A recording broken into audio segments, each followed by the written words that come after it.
Hello, नमस्कार साथियों।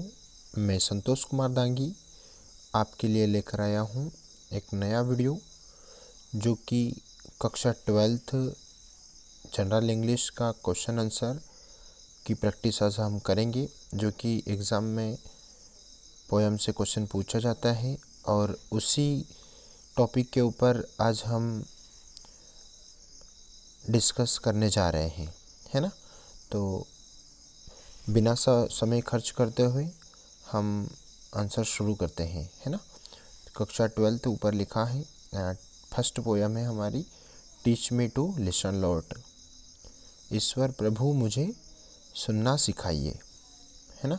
तो उसी पोयम से क्वेश्चन लिया गया है। चलो आइए देखते हैं पहला question.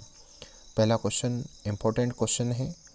What message do those who are our nearest give us, है ना। नियरेस्ट मतलब होता है नज़दीक या करीब, है ना। तो प्रश्न है, जो हमारे सबसे करीब हैं वे हमें क्या संदेश देते हैं। तो आंसर देखते हैं। They give the message that they must be accept the person I am listen to me, है ना। तो अपने को याद क्या रखना है, accept the person I am listen to मी।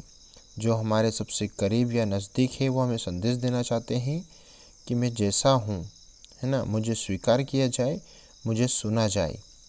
तो आपको याद क्या रखना है, accept the person I am listen to me. क्या याद रखना है, accept the person I am listen to me. कभी कभी एग्ज़ाम में ये जो नियरेस्ट वर्ड है ना, ऊपर जो दे रखा है नियरेस्ट वर्ड, तो वो नियरेस्ट मतलब होता है नज़दीक, है ना। तो नियरेस्ट का वो अपोजिट पूछ लेता है। क्या पूछ लेता है, अपोजिट, है ना। तो नियरेस्ट का अपोजिट होता है फारदेस्ट। क्या होता है, फारदेस्ट, है ना। तो ये आपको याद रखना है, फारदेस्ट, है ना। उसके बाद में दूसरा प्रश्न देखते हैं। Who are the people far from us. कौन सा प्रश्न है, who are the people far from us, जो हमसे बहुत दूर हैं। फार, FAR, फार, फार मीन्स होता है दूर। जो हमसे दूर हैं वे लोग कौन हैं, है ना।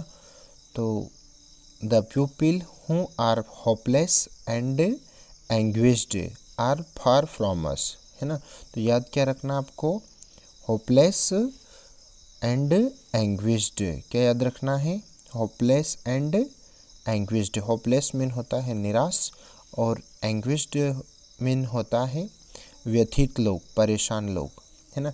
तो अपने को याद क्या रखना है, ये याद रखना है, होपलेस एंड एंग्विश्ड, है ना। और कभी कभी देखो यहाँ भी एक वर्ड है आपका फारवर्ड, FAR, फार, है ना। तो ये फार मीन्स होता है दूर। फार मीन क्या होता है, दूर। तो इसका भी वो अपोजिट पूछता है ना।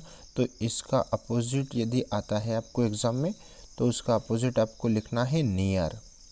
क्या लिखना है, नियर। नियर मतलब होता है नज़दीक। क्या होता है, नज़दीक, है ना, सॉरी, नज़दीक, है ना। किसका अपोजिट है ये, फार का। फार का अपोजिट क्या है, नियर, है ना। चलो देखते हैं तीसरा प्रश्न। Whom does the poet wish to trust.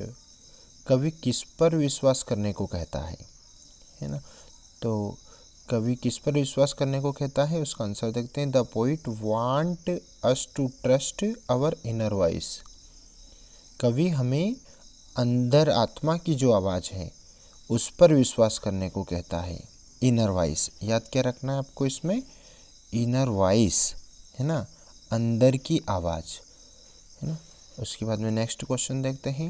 Next question है आपका, when does the poet wish to listen to the voice of God.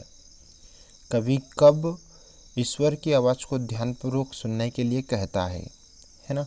तो आंसर है, the poet wishes to listen to the voice of God and anywhere, है ना। कवि हमें सभी जगहों पर, जहाँ भी वो सुन सकते हैं ईश्वर की आवाज़ को, ऐसी सभी जगहों पर वो हमें सुनने के लिए कहता है। है ना। तो याद क्या रखना आपको, God and any way, everywhere. Everywhere mean होता है हर जगह, सभी जगह पर, है ना। आइए देखते हैं क्वेश्चन क्रमांक 5। What do you suppose the hopeless, the forgotten, the anguished want to tell us. जो निराश हैं, जो निराश हैं, जो समाज द्वारा विस्मृत किए गए या अत्यधिक दुखी हैं, ऐसे लोग हमसे क्या कहना चाहते हैं, है ना।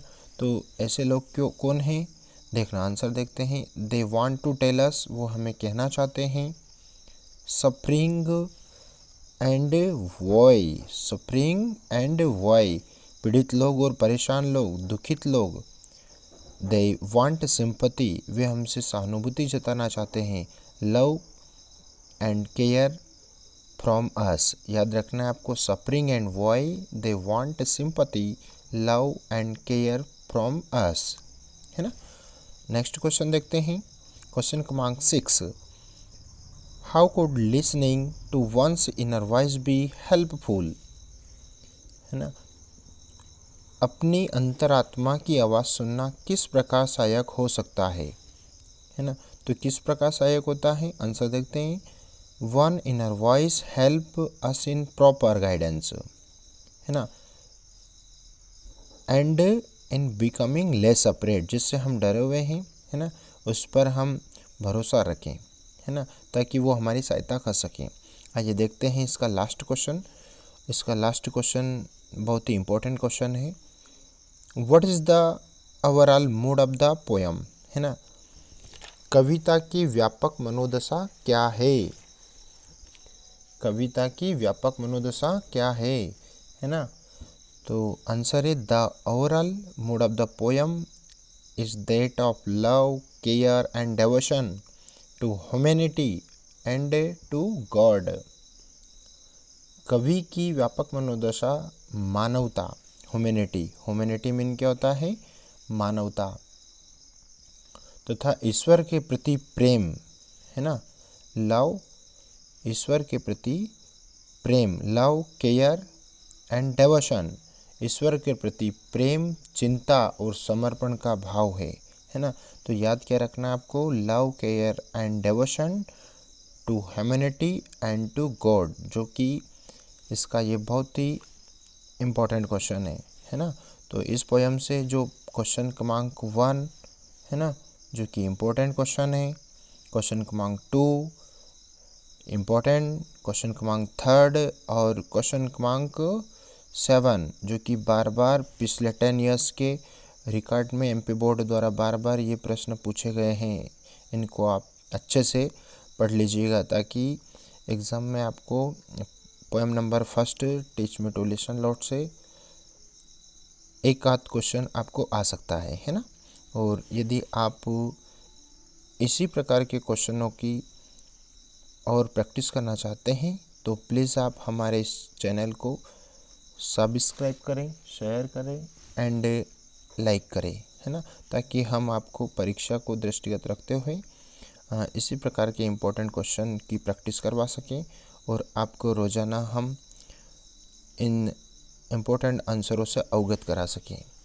Once again share and subscribe जरूर करें और अपने मित्रों दोस्तों को भी आप ये हमारी लिंक शेयर करें, प्लीज़ सब्सक्राइब करें, है ना।